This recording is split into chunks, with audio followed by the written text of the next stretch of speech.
நீதிபதி யஷ்வந்த் வர்மா விவகாரத்தில் உச்சநீதிமன்றம் மறுப்பை தெரிவித்திருக்கிறது. கூடுதல் விவரங்களை செய்தியாளர் வெங்கடேசனிடம் கேட்கலாம். வெங்கடேசன், இந்த வழக்கின் முழு பின்னணி வெங்கடேசன்.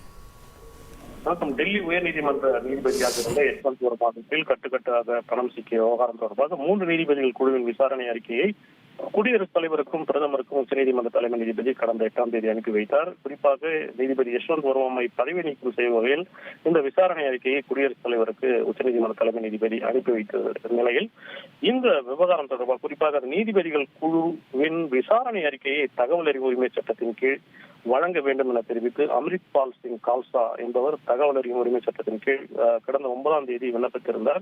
இந்த விண்ணப்பத்தை உச்சநீதிமன்ற தகவல் அதிகாரி தற்போது நிராகரித்துள்ளதுதான் தற்போதைய செய்தியாக பார்க்க வேண்டியுள்ளது.